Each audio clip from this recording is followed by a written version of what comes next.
አሎንሶ ሮድሪጎ ጋር ሲበጣበጡ ሲጎራበጡ ቆይተው ነበር። ግን ሮድሪጎ አሳዘነው መሰለኝ ለዣቢ አሎንሶ ድጋፍ ሰጠው። አንጀቱን በላ ሲጎረባበጡ ቤንች ላይ ሲቀመጥ የነበረው ብራዚላዊ ሮድሪጎ መጨረሻ ላይ ግን ሐሳቡን እየሰጠው ዣቢ አሎንሶን ድጋፍ አድርጎ ነው። ከዚህ አንጻር አንዱን እንመልከት። ሁለተኛ የሚነሳው ጉዳይ የሪያል ማድሪድ ተጫዋቾች በጣም የሚገርመኝ ነገር ዣቢ አሎንሶ እንዲወጣ ይፈልጋሉ ሲል አንድ ታዋቂ ስፖርት ተንታኝ ተናግሯል። ያየነው እንቅስቃሴ ዣቢ አሎንሶ እንዲወጣ ከመፈለግ በመነሳት ነው የሚለው ነገር ተነስቷል። ማንቸስተር ሲቲ ጋርዲዮላ ታምረኛ አሰልጣኝ ነው። ዣቢ አሎንሶ 79 ጨዋታ በባየር ሙኒክ ሲጫወት ያኔ ጋርዲዮላ ነበር የባየር ሙኒክ አሰልጣኝ። አሁን አሎንሶ አሰልጣኝ ሆኖ መጣ። ባየር ሊቨርኩሰን ላይ የገነነው ዣቢ አሎንሶ ሪያል ማድሪድ ቤት ውስጥ ግን በተጠበቀው ልክ እየተጓዘ አይደለም። ምክንያቱም ሪያል ማድሪድ ቤት አንደኛ መቀመጥ ነው በፍሎረንቲኖ ፔሬዝ ተቀባይነትን የሚያስገኘው። በሴልታ ቪጎ ተሸንፎ ነው የመጣው። በ4 ነጥብ ርቋል ከመሪው ባርሴሎና። ሻምፒዮንስ ሊግ 12 ነጥብ ነው ያለው። መሪው አርሰናል 18 ሄዷል። 8 ውስጥ መግባት ይፈልጋል ሪያል ማድሪድ። በዚህ የሚቀጥል ከሆነ ነገ የሚሆነውን ነገር ስለማይታወቅ ስጋት ውስጥ አስገብቷቸዋል። ለዛ ነው ዚነዲን ዚዳንንና የርገን ክሎፕን ተተኪ ለማድረግ በዝግጅት ላይ እንደሆነ እየተነገረ የሚገኘው። የዣቢ አሎንሶ ምትክ ለማድረግ ዚነዲን ዚዳንን መልሶ ለማምጣት ወይም የቀድሞውን የሊቨርፑል አሰልጣኝ የርገን ክሎፕን ወደ ቡድኑ ውስጥ ለማካተት እየፈለገ የሚገኝ ማንቸስተር ሲቲ ታምረኛ ክለብ ነው። ሃላንድ በእንቅስቃሴዎች ላይ ይጠፋና የሆነ ታምር ያሳየናል። ትናንት 50ኛ የሻምፒዮንስ ሊግ ጨዋታውን ነው ያደረገው። 51ኛ ጎል ነው ሃላንድ ያስቆጠረው በፔናልቲ። ምትሃታዊ ነው ሃላንድ። ሜዳ ውስጥ እንቅስቃሴ ላይ ባይኖርም የሆነ ሰዓት ላይ እንደሙጣ አበባ የሚፈካበት ሂደት ክንውን ይፈጠራል ሃላንድ ካለ ሜዳ ውስጥ ማለት። ይህን ጉዳይ እናንሳ ሶፊ። ማንቸስተር ሲቲ ግርምዬ በዘንድሮው ውድድር ዓመት ይቸገርበታል ተብሎ የተገመተው ትልቁ ነገር ቡድኑ በሁለት ተጫዋቾች ትከሻ ላይ እየወደቀ ነው የሚለው ነበር። የመጀመሪያዎቹ ወራቶች 2-3 ወራቶች በዘንድሮው ውድድር ዓመት የሲቲ ችግር ሲቲ ሁለት ሰዎች ላይ እየወደቀ ነው። አንደኛው ዶናሩማ ነው፣ አንደኛው ሃላንድ ነው። በቃ ሌላ መሃል ላይ ያሉት በሙሉ ሲቲን እየተሸከሙት አይደለም የሚል ትችቶች ነበር ሲቀርብ የነበሩ እና ሲቲ ኃላፊነት መከፋፈል የሚችሉ ተጫዋቾችን ማግኘት የሚችል ከሆነ ወደ ምርጥ አቋሙ እንደሚመጣ እኛም ማስቀምጠነዋል በተጋጋሚ በፕሮግራሞቻችን ላይ። ከሃላንድና ከዶናሩማ ጥላ ወጥቶ የነሱ ተጽዕኖ ፈጣሪነት እንዳለው ነው እነሱ ላይ ሌላ ተጽዕኖ መፍጠር የሚችሉ ተጫዋቾች መምጣት ከቻሉ ሲቲ ልዩነት ይፈጥራል የሚል ሐሳብ ስናስቀምጥ ነበር። ኤግዛክትሊ ትናንት አሰልጣኝ ፔፕ ጋርዲዮላ ጨዋታው ከተጠናቀቀ በኋላ ይሄንን ነው ያሉት። ቃል በቃል ያሉት ጉዳት ካረበሸን በስተቀር ይሄ ቡድን ዓመቱን ሙሉ ከተጫወተ እመኑኝ ሻምፒዮንስ ሊግ እስከ ፍጻሜ እንሄዳለን፣ ፕሪሚየር ሊግ ዋንጫን የማንሳት ዕድላችን ሰፊ ነው። ግን እነዚህ ተጫዋቾች ዓመቱን ሙሉ ሳይጎዱ ከተጫወቱልን ነው ያሉት። ከዚህ በፊት ሃላንድ በየጨዋታው እያስቆጠረ እስከ ቅርብ ጊዜ ድረስ 2 ጎል የነበረው ተጫዋች አልነበረም በሲቲ ቤት ውስጥ። ሃላንድ 20 ምናምን ጎል አስቆጥሮ በቡድኑ ውስጥ የእሱ አጋሮች ከእሱ ጀርባ ያሉት 1 ጎል ነው ያላቸው።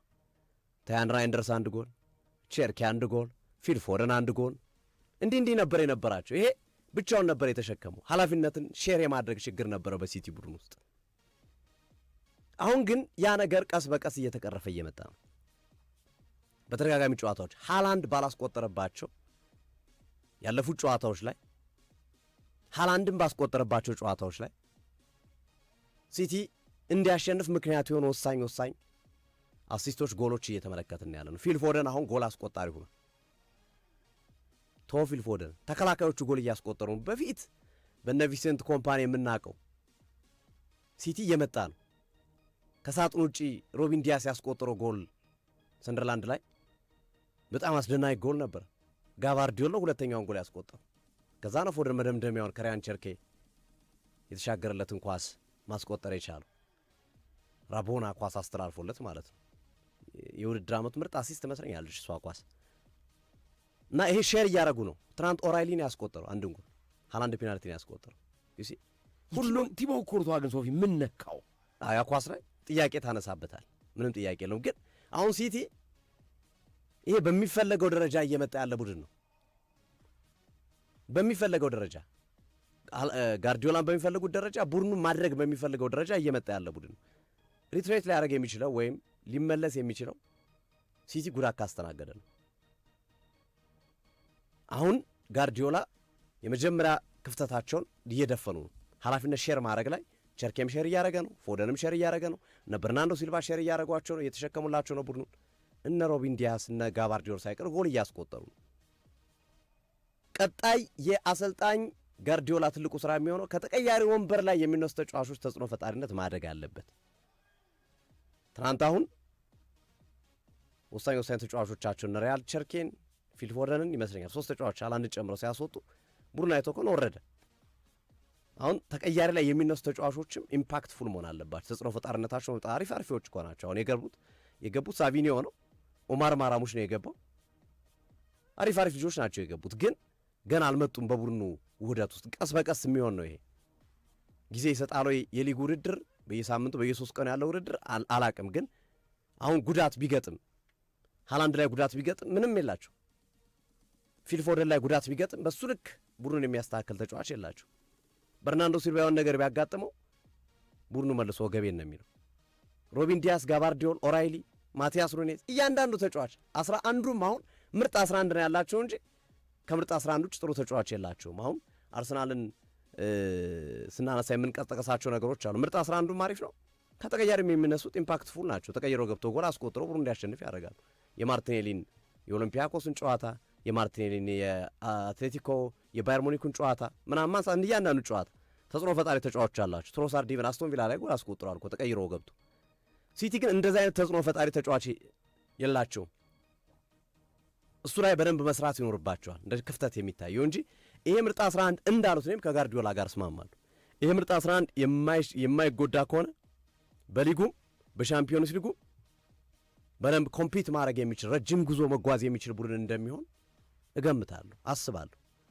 እና ሲቲ ጥሩ እየመጣ ነው። ይሄ ለሊጉ ጥሩ ነው፣ ድምቀት ይሰጣል። ሁለቱ ቡድኖች የሚያደርጉ ፉክክር ለአራተኛ ጊዜ አርሰናል ዋንጫውን ያጣል ወይስ አርሰናል ጋርዲዮላን በሶስተኛው ይበቀላቸዋል?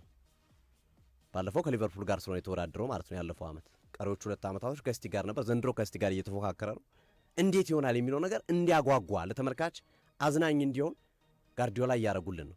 ከዛም አልፈው ምንም ጥያቄ የለውም ቡድኑ በዚሁ የሚቀጥል ከሆነ ዋንጫም ሊያነሳ ይችላል። በጣም ጥሩ ቡድን ነው እየሰሩ እየተመለከትናቸው የምንገኘው። ጠንካራ ፉክክር ማድረግ የሚችል ቡድን ነው እየሰሩ ያለ ነው። ትናንትም ሳንቲያጎ በርናቦ ቀላል ስቴዲየም አይደለም። በዛ ላይ አሰልጣኛችሁ ሊሰናበትባቸው እሱን ለማዳን የሚሯሯጡ ልጆች ያሉበት የተለየ ስሜት ያለው ምክንያት ያላቸው ተጫዋቾች ያሉበት ነበር። ትናንት በነበረው ጨዋታ ላይ ግን ማድሪድ አልቻለም። ያንን ማድረግ አልቻለም። አቻ እንኳን መውጣት አልቻለም። የሲቲን ጥንካሬ ያሳየናል። በጨዋታ ላይ የወሰዱትን የበላይነት ያሳየናል። በእርግጥ ማድሪድ ምባፔ የለም፣ እነ ካርቫል እነ ትሬንት አሌክዛንደር ተከላካይ መስመሩ በሙሉ ተንኮታኩቷል በጉዳት ካማቪንጋ። ወሳኝና ቋሚ 11 ሊገቡ የሚችሉ 4 እና 5 ተጫዋቾችን አጥተው ነው የገቡት። ያን እንደ ምክንያት ልታነስና ትችላለህ። ዙሮ ግን ሲቲ ትናንት አሳምኖ በብቃት አወይ ከሜዳ ውጪ በርናቦ ላይ የዘረረበት መንገድ አስተማሪ ነው። በቀጣይ ሲቲ ሊመጣ እንደሚችል በቀጣይ ሲቲ ጫና ሊፈጥር እንደሚችል የሚነሳ ነው። ዣቪ አሎንሶ እናንሳ ካለን ሰዓት አንጻር አጫጭር መረጃዎችም ስላሉ ይሰናበታል አይሰናበትም? የመጨረሻው ድል ለአላቬስ ጨዋታ አርፏል። አላቬስ ላይ አርፏል።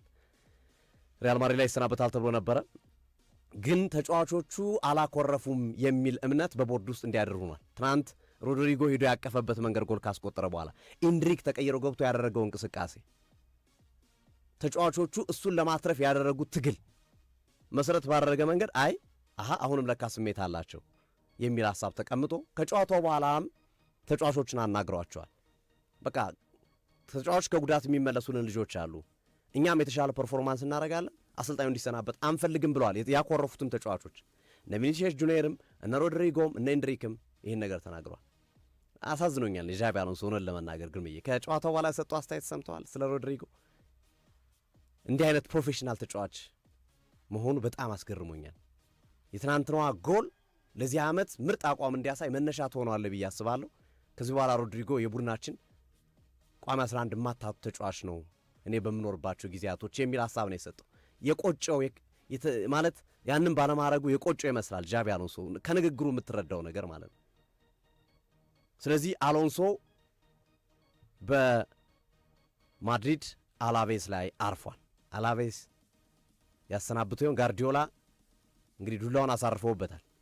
ባይሰናበትም ጫና ፈጥሮበታል በማሸነፍ ግን አሁን የአላቬስ እድል ተሰጥቶታል። ተጫዋቾቹ ካሳዩት ባህሪ አንጻር ተጫዋቾቹ ካሳዩት ለአሰልጣኛቸው ካሳዩት ፍቅርና በኋላ ላይም ከሰጡት አስተያየት በመነሳት ቦርዱ ይችን የመጨረሻ ጨዋታ ለመስጠት መወሰኑን ቅርበት ያላቸው ምንጮች መረጃዎችን እየጠቀሱ ይገኛሉ። ጋርዲዮላ ግን ሮድሪጎን እንዴት እንዳሞካሹት ግርሜ አናዘር ሌብል ላይ ያለ ተጫዋች ነው ያሉት።